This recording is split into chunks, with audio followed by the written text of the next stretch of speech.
Carbohydrate का नाम carbohydrate इसलिए है क्योंकि उसमें हाइड्रेटेड कार्बन है, ठीक है। इसमें हाइड्रेटेड कार्बन मतलब कार्बन को जब भी H2O से जोड़ देते हैं तो वो क्या बन जाता है, कार्बोहाइड्रेट बन जाता है ना। तो इसके बाद हमने बोला 3 तरह का होगा, मोनोसेकेराइड, ओलिगोसेकेराइड और पॉलीसेकेराइड। मोनोसेकेराइड जिसमें एक शुगर यूनिट है, ओलिगो जिसमें एक से ज़्यादा है, और जब 10 से ज़्यादा होती हैं तो पॉली हो जाती है। फिर मोनोसेकेराइड में कार्बन 3 से 7 होते हैं, 3 वाला ट्रायोज, 4 वाला टेट्रोज, 5 वाला पेंटोज, 6 वाला हेक्सोज, 7 वाला हेप्टोज, ठीक है। और फिर इसमें अलग अलग कैटेगरी अपन पढ़ रहे थे ना, एल्डोज कीटोज वगैरह सब पढ़ रहे थे। फिर सबका हमने कौन कहाँ क्या मिलता है ये सब हमने देखा है, ठीक है। आज जो हमें समझना है वो केमिकल स्ट्रक्चर समझना है, और ये थोड़ा सा ध्यान से समझना है। तो आज हमें समझना है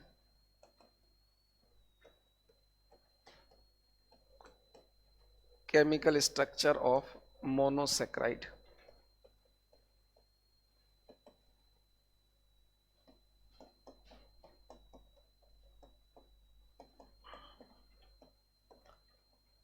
मोनोसेक्राइड की रासायनिक संरचना। तो केमिकल स्ट्रक्चर ऑफ मोनोसेक्राइड है ना, इसमें हमें मोनोसेक्राइड में 3 चीजें समझनी है। एक तो आइसोमेरिज्म,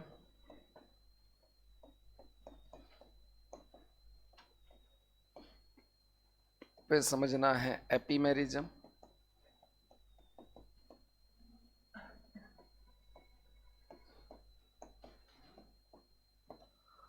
और तीसरा समझना है एनोमेरिज्म। तो जब हम मोनोसेक्राइड का स्ट्रक्चर पढ़ेंगे तो हमें 3 चीज समझना है। एक आइसोमेरिज्म समझना है क्या होता है, एक एपीमेरिज्म समझना है, और एक एनोमेरिज्म समझना है। तो मोनोसेक्राइड का जो केमिकल स्ट्रक्चर है उसमें 3 चीजें समझनी है, आइसोमर, एपीमर और एनोमर, ठीक है। ये अपन को समझना है। तो जब भी हम मोनोसेक्राइड को देखेंगे तो 3 तरह का स्ट्रक्चर समझना पड़ेगा कि आइसोमर क्या होते हैं, एपीमर क्या होते हैं, और एनोमर क्या होते हैं ना। इसके बाद आइसोमर में भी 3 पढ़ना पड़ेगा। एक है एल्डोज कीटोज आइसोमर, एक डी एंड एल आइसोमर, और एक ऑप्टिकल प्रकाशीय आइसोमर। आइसोमेरिज्म में भी 3 तरह की आइसोमेरिज्म देखने को मिलेगी। एक आइसोमेरिज्म होगी एल्डोज कीटोज, एक होगा डी एंड एल, और एक होगा ऑप्टिकल आइसोमर। ऑप्टिकल आइसोमर है ना। चलो, तो हमें 3 चीजें समझनी है, 3 तरह के केमिकल स्ट्रक्चर क्या होते हैं और इनमें अंतर क्या होता है, ठीक है। तो अगर इन तीनों को समझ लिया तो हम समझ जाएंगे मोनोसेक्राइड का स्ट्रक्चर किस तरह से काम करेगा। क्लियर। तो जब हम मोनोसेक्राइड का केमिकल स्ट्रक्चर समझेंगे तो उसमें 2-3 चीजें समझना है। तो सबसे पहले हमें समझना है आइसोमर। आइसोमर का मतलब है वो जिनमें केमिकल फॉर्मूला एक जैसा होता है, स्ट्रक्चर अलग है। चलो इसको समझेंगे, इसको ध्यान से। एल्डोज कीटोज में ध्यान से समझना है। एक डायग्राम देखते हैं, जैसे ये वाला देखते हैं। अगर मैं इस ग्लूकोज को देखूंगा तो मुझे इसके लास्ट में CHO मिलेगा, इस ग्लूकोज के लास्ट में मुझे CHO नहीं मिलेगा, एल्डिहाइड नहीं मिलेगा, पर बीच में मुझे कहीं कीटोन मिलेगा, ठीक है। बाकी मैं गिनूं तो यहां भी C6H12O6 है, ये भी C6H12O6 है। अगर आप कार्बन गिनेंगे तो 1 2 3 4 5 6, तो C6, H गिनेंगे तो 12 होंगे, O होंगे तो 6। तो केमिकल फॉर्मूला दोनों का बराबर है, C6H12O6, पर एक में एल्डिहाइड दिख रहा है और एक में आपको कीटोन दिख रहा है।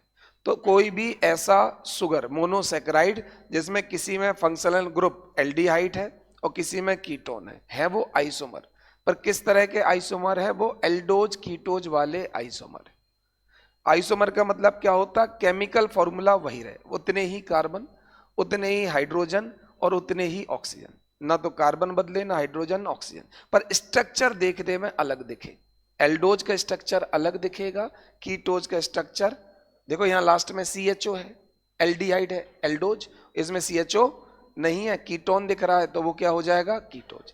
इस तरह के आइसोमर को एल्डोज कीटोज आइसोमर कहते हैं। क्लियर, समझ में आ गया?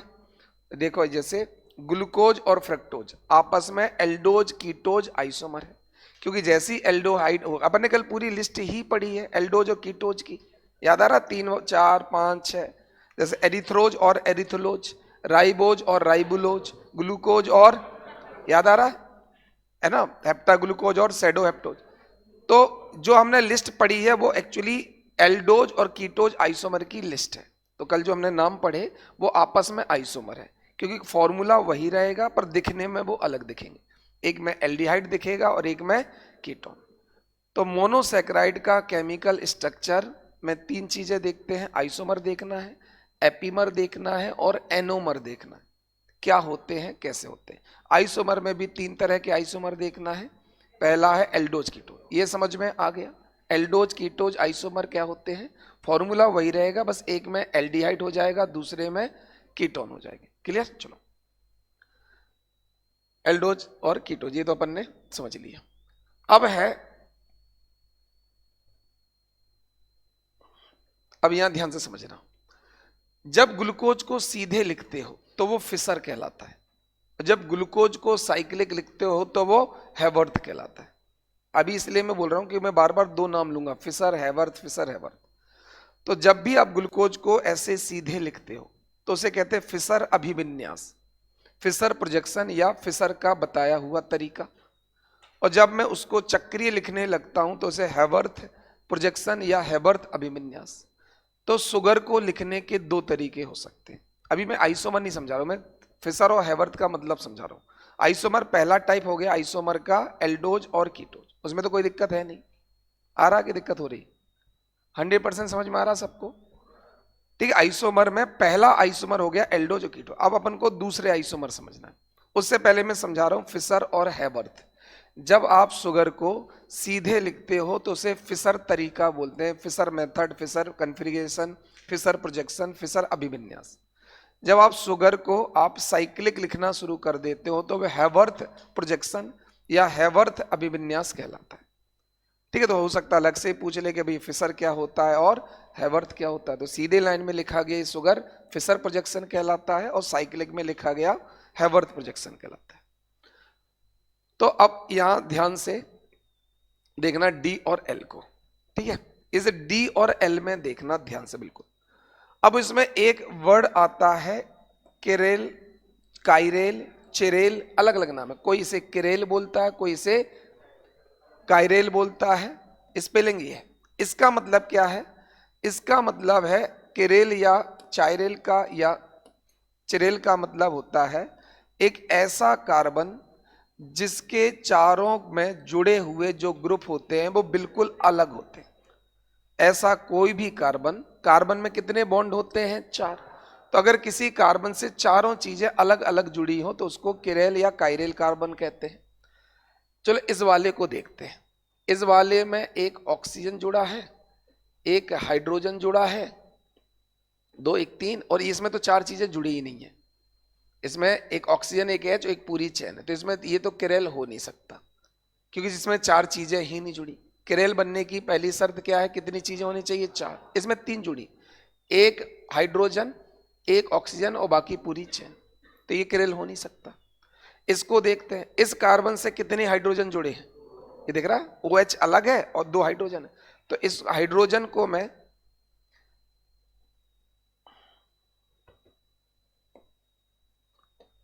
इस हाइड्रोजन को मैं ऐसे हटाकर ऐसे लिख सकता हूं, ये भी तो CH2 ही हुआ और एक OH हो गया। क्या मैं ऐसे लिख सकता हूं? इन 2 हाइड्रोजन को ऐसे लिख दिया और एक OH लिख दिया। ये किरेल नहीं हो सकता, क्योंकि चारों ग्रुप कैसे होने चाहिए? अलग। यहां तो ये भी क्या हो गया? इसका मतलब ये और ये पहला और आखिरी अगर कार्बन छोड़ दें तो दूसरा, तीसरा, चौथा और पांचवा, ये ग्लूकोज में ये जो सेकंड, थर्ड, फोर्थ और फिफ्थ कार्बन होता है, ये किरेल या काइरेल कार्बन कहलाता है। इनको आप सेकंड को देख लो, थर्ड को देख लो, फोर्थ को देख लो और फिफ्थ को देख लो। चारों को ध्यान से देखोगे तो चारों कार्बन में चारों जो ग्रुप है वो अलग जुड़े हैं। जैसे अपन इसकी बात करते हैं, इसमें एक क्या जुड़ा हुआ है, H, एक में क्या जुड़ा है, एक तरफ क्या जुड़ा है, एक तरफ कितनी बड़ी चेन, चारों चीजें अलग है। यहाँ H, यहाँ OH, यहाँ CHO, यहाँ पूरी एक चेन। इसको देखो H OH, यहाँ CHO HOH, और यहाँ HOH HOH CH2, ये बिल्कुल अलग चीज है। तो सेकेंड, थर्ड, फोर्थ और फिफ्थ ये किरेल कार्बन या काइरेल कार्बन होते हैं। ये बात समझ में आ गई। तो किरेल या काइरेल कार्बन का मतलब क्या होता है, ऐसा कोई भी कार्बन जिससे जुड़े हुए चारों ग्रुप्स अलग अलग हों, उस कार्बन को किरेल या काइरेल कार्बन कहते हैं। यहां तक बात समझ में आ गई। तो अपन हमेशा गिनती वहां से गिनते हैं जहां कोई अपन को फंक्शनल ग्रुप मिल जाए, तो अपन वहां से गिनती शुरू कर देते हैं। तो ये एल्डिहाइड है, यहां से अपन 1 बोलते हैं, इसको 2 बोलते हैं, इसको 3, इसको 4, इसको 5, इसको 6। आखिरी किरेल कार्बन कौन सा होगा, ये वाला आखिरी। अगर अपन एल्डिहाइड से गिनेंगे तो आखिरी कार्बन या आखिरी किरेल कार्बन, आखिरी किरेल या काइरेल कार्बन। तो हमें यह देखना है कि आखिरी किरेल या काइरेल कार्बन में जो OH लगा है वो दाएं लगा है या बाएं। आपके अगर राइट साइड, आपके बोर्ड देखने पर अगर राइट साइड OH है तो उसे बोलते हैं D। अगर जो हाइड्रोक्सी ग्रुप है, OH ग्रुप है, अगर आपके राइट साइड में लगा है तो वो क्या हो जाता है, D, और लेफ्ट साइड लगा है तो उसे क्या बोलते हैं, L। बात समझ में आ गया। अब यहां ध्यान से समझो, अगर स्मॉल d और स्मॉल l होता तो ये डेक्स्ट्रो और लीवो कहलाते। अगर यहां दो कैपिटल लिखा है कि स्मॉल लिखा, कैपिटल। स्मॉल d और स्मॉल l का मतलब है कि आप लाइट को किस तरफ मोड़ रहे हो, स्मॉल। स्मॉल d और स्मॉल l का मतलब है कि जो भी लाइट पड़ेगी इस ग्लूकोज में वो किस तरफ मुड़ने वाली। अगर वो स्मॉल d है तो समझ जाओ राइट साइड मुड़ने वाली, और स्मॉल l है तो। पर कैपिटल D और कैपिटल L का मतलब ये नहीं होता। कैपिटल D और कैपिटल L का मतलब है OH कहां है। अगर OH राइट साइड होगा तो कैपिटल D हो जाएगा, और OH अगर लेफ्ट साइड होगा तो कैपिटल L हो जाएगा। आ रहा समझ में कि नहीं। तो हम पढ़ रहे हैं कार्बोहाइड्रेट का स्ट्रक्चर। स्ट्रक्चर में पहले समझना है आइसोमर, फिर समझना है एपीमर, और फिर समझना है एनोमर। 3 चीजें समझना है। आइसोमर का मतलब है अगर दो के केमिकल फॉर्मूला एक जैसे हैं पर दिखने में अलग अलग है तो वो क्या बन जाते हैं, आइसोमर। उन्हें क्या बोलते हैं, आइसोमर। पहला आइसोमर क्या पढ़ा, aldose ketose isomer. Aldose ketose isomer का मतलब क्या हुआ कि एक में एल्डोज एल्डिहाइड है और एक में कीटोन है। कल जो लिस्ट पढ़ी थी वो एल्डोज कीटोज आइसोमर की ही पढ़ी। दूसरा आइसोमर होता है D और L आइसोमर। D और L आइसोमर का मतलब क्या है, आखिरी काइरेल या किरेल कार्बन में हाइड्रोक्सी ग्रुप कहां है। अगर आखिरी कार्बन में हाइड्रोक्सी ग्रुप राइट साइड लग गया है तो वो D है, और लेफ्ट साइड लग गया है तो L है। ये स्मॉल d स्मॉल l से बिल्कुल अलग है, क्योंकि स्मॉल d स्मॉल l का मतलब है लाइट का रोटेशन कहां हो रहा, जबकि कैपिटल D कैपिटल L का मतलब होता है कि OH या हाइड्रोक्सी कहां है। तो दूसरा आइसोमर समझा दोगे, D और L आइसोमर। D और L आइसोमर का मतलब क्या होता है, अंतिम किरेल या काइरेल कार्बन में OH कहां। अगर OH दाईं ओर है तो D और बाईं ओर है, बाकी फॉर्मूला और सब बस दाया बाएं तो कर दिया, HOH की गिनती तो नहीं बदली, तो ये भी आइसोमर है। बात समझ में आ गई, 100% समझ में आ रही। चलो, तो अगर किरेल कार्बन में अगर OH दाईं ओर है तो उसे D बोलते हैं, और बाईं ओर है तो उसे L बोलते हैं। बस लास्ट किरेल में देखना है, सबसे दूर मतलब अंतिम किरेल कार्बन। आपको ये देखना है OH कहां लगा है। OH दाईं ओर है तो D, और OH है तो। चलो, अगला है ऑप्टिकल आइसोमेरिज्म। ऑप्टिकल आइसोमेरिज्म का मतलब है लाइट को किस तरफ मोड़ा जा रहा, प्रकाश को किस तरफ मोड़ा जा रहा। ये 3D में बनता है, ठीक है। तो ये 3D स्ट्रक्चर में बनता है और इसमें लाइट का रोटेशन पता चलता है। तो जब लाइट का रोटेशन अलग अलग होता है उसे बोलते हैं ऑप्टिकल। ऑप्टिक मतलब प्रकाश। तो आइसोमर कितने तरह के होते हैं? 3। पहला आइसोमेरिज्म एल्डोज कीटोज आइसोमेरिज्म, दूसरा डी और एल आइसोमेरिज्म, और तीसरा ऑप्टिकल आइसोमेरिज्म। तो मोनोसेक्राइड में कितने तरह के आइसोमेरिज्म मिलती है? 3 तरह की। याद हो जाएगा। तो मोनोसेक्राइड का स्ट्रक्चर, केमिकल स्ट्रक्चर में आइसोमेरिज्म पढ़नी है, और में से कोई एक पूछ लेगा कि अगर OH दाईं ओर है, या 2 डायग्राम दे देगा और पहचान ले, पूछेगा बताओ इसमें किस तरह का आइसोमेरिज्म मिलता है। तो अपन तुरंत आखिरी वाले किरेल कार्बन में जाके देख लो दाईं या बाईं है और बता दो भैया ये तो D और L आइसोमेरिज्म है। ठीक है, चलो अब है अपन को एपीमेरिज्म बोलते हैं। अब यहां ध्यान से समझना है, एपीमेरिज्म और आइसोमेरिज्म में अंतर है। जब हम आखिरी कार्बन में देखते हैं तो उसे बोलते हैं D और L। जब इसके अलावा कहीं देखते हैं तो उसे बोलते हैं एपीमर। जब आखिरी में HOH गड़बड़ होती है तो उसे बोलते हैं आइसोमर। आखिरी के अलावा कहीं होता है उसे बोलते हैं एपीमर। देखो समझो, इस वाले में देख लो, यहां OH इस तरफ है और यहां OH इस तरफ है। इसमें देखो राइट साइड लग रहा होगा और इसमें लेफ्ट साइड है। पर अगर यही व्यवस्था आखिरी में हो जाती तो आप क्या कह देते? तो D और L आइसोमर। ये लेकिन कब बोलते? जब आखिरी किरेल कार्बन में HOH हो। इसमें देखो HOH बदला हुआ है पर आखिरी में नहीं। आखिरी वाले में देखो एक जैसी व्यवस्था। सबसे पहले तो जाओ लास्ट किरेल कार्बन पे जाओ, इस पे, तो इसमें देखो HOH एक जैसा है, दिख रहा है? आखिरी किरेल कार्बन, आखिरी पहचान लोगे कि नहीं? आखिरी किरेल कार्बन ये होगा 5वें नंबर का, क्योंकि 6वां वाला किरेल आखिरी वाले में HOH अगर पलटे हुए होते तो अपन क्या बोल देते? D और L आइसोमर। पर आखिरी किरेल कार्बन में तो ऐसा है ही नहीं, ये तो आखिरी के अलावा है, तो ये एपीमर बन जाएंगे। तो अगर किरेल कार्बन, अंतिम किरेल कार्बन के अलावा अगर OH का अभिविन्यास बदला हुआ है तो वो एपीमर बन जाएंगे। तो एपीमर क्या होता है? जब केवल एक किरेल कार्बन, आखिरी नहीं, कोई एक किरेल कार्बन में, तो उसे बोलते हैं एपीमर। क्लियर हो गया? एग्जाम्पल D ग्लूकोज और D ये गैलेक्टोज है और ये ग्लूकोज। दोनों में ही देखो OH किस ओर लगा हुआ है? Right side. इसलिए इन्होंने क्या बोल रखा है? इनको कैपिटल D बोला। कैपिटल D कब बोलते हैं? जब OH दाईं ओर हो। और कैपिटल L कब बोलते हैं? जब OH, देखो दोनों में OH दाईं ओर, इसलिए D है। अब इसको छोड़ दो, है ना, D को छोड़ दो। ग्लूकोज और गैलेक्टोज में बस इतना अंतर है कि ग्लूकोज में OH इस तरफ होता है और गैलेक्टोज में OH इस तरफ। वही ग्लूकोज है, वही गैलेक्टोज है। तो ग्लूकोज और गैलेक्टोज आपस में एपीमर होते हैं। एपीमर क्योंकि पूरा सब कुछ वही है, पर ये देखो चौथे वाले कार्बन में HOH बदला हुआ है।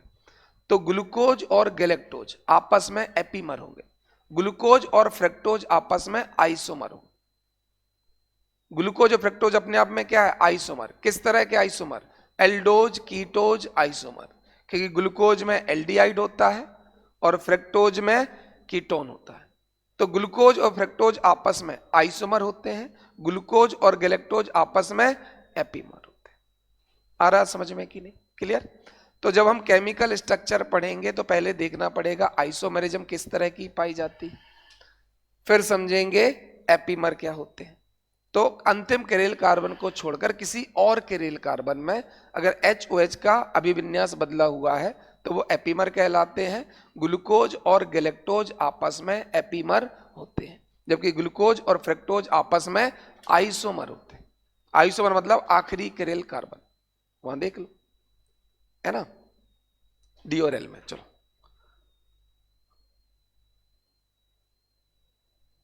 ठीक है, चलो अगला है एनोमेरिज्म। एनोमर का मतलब, इसमें देखो अब इसमें शुगर चाहिए। ये कौन सा प्रोजेक्शन होता है? फिशर या हैवर्थ? फिशर का मतलब क्या होता है? रेखीय। और हैवर्थ का मतलब, अब यहां ध्यान से समझो, अगर OH नीचे की तरफ है तो अल्फा बोलते हैं और OH अगर ऊपर की तरफ है तो बीटा बोलते हैं। तो इसमें कुछ नहीं है, ये फिशर में नहीं दिखता। जो एनोमेरिज्म होती है ये कभी फिशर स्ट्रक्चर में नहीं दिख सकता, ये केवल हैवर्थ में ही दिखता है। तो पहले तो साइक्लिक ग्लूकोज बनाना पड़ेगा या दूसरा कोई स्ट्रक्चर। तो पहली चीज, एनोमेरिज्म सीधी लाइन में नहीं दिखेगा, एनोमेरिज्म के लिए चक्रीय स्ट्रक्चर बनाना पड़ेगा।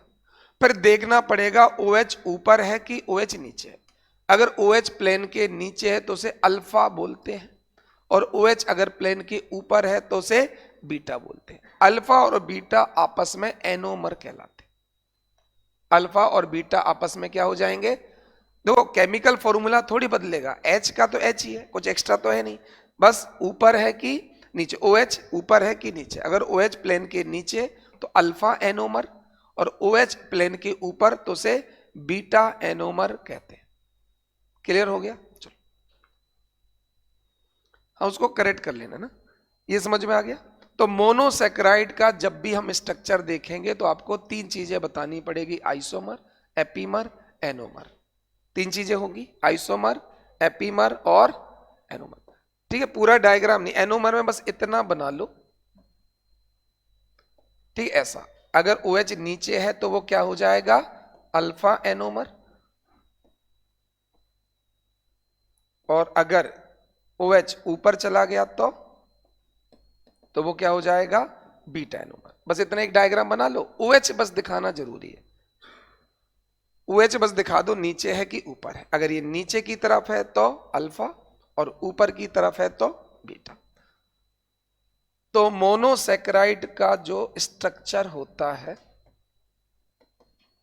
उसमें तीन चीज, आइसोमेरिज्म, एपीमेरिज्म और एनोमेरिज्म। आइसोमेरिज्म कितने तरह की होती है? तीन, एल्डोज कीटोज, दूसरा डी और तीसरा एल्डोज कीटोज। आइसोमेरिज्म किसको कहते हैं? एल्डिहाइड प्रेजेंट हो तो एल्डोज, और कीटोन प्रेजेंट हो तो, फंक्शनल ग्रुप कौन सा है उस बेस पर एल्डोज कीटोज आइसोमेरिज्म होती है। डी और एल आइसोमेरिज्म कैसी होती है? आखिरी कायरल कार्बन पर OH कहां है? OH दाईं ओर है तो D, और OH बाईं ओर है तो L। और लाइट का किस तरह से रोटेशन हो रहा है? वो ऑप्टिकल है। एपीमर किन्हें कहते हैं? आखिरी कैरल कार्बन को छोड़ के अगर कहीं भी आप चेंज देखते हो, बस कैरल होना चाहिए, पहला और छठवां नहीं माना जाएगा, क्योंकि पहला छठवां कैरल, दूसरा, तीसरा, चौथा, पांचवा, यही कायरल कार्बन है। इनमें से पांचवा छोड़ के कहीं भी हो तो उन्हें बोलते हैं एपीमर। और आखिरी कौन सा है? एनोमर। एनोमर केवल किस स्ट्रक्चर में देखा जाता है? हैवर्थ में। फिशर में कभी भी एनोमेरिज्म नहीं दे सकती, केवल हैवर्थ में देखी जा सकती है। और आपको हैवर्थ में देखना पड़ेगा हाइड्रोजन प्लेन के नीचे है या ऊपर है। ठीक है, अगर नीचे है तो अल्फा बोल देते हैं, ऊपर है तो बीटा। ये हो गया मोनोसैकेराइड का स्ट्रक्चर पूरा। इससे बाहर क्वेश्चन नहीं आएगा। अगर इतना हमें समझ में आ गया तो इससे बाहर नहीं जाएगा। ठीक है, चलो। प्रेम सिंह बाबर कोई है ही नहीं, कहाँ है?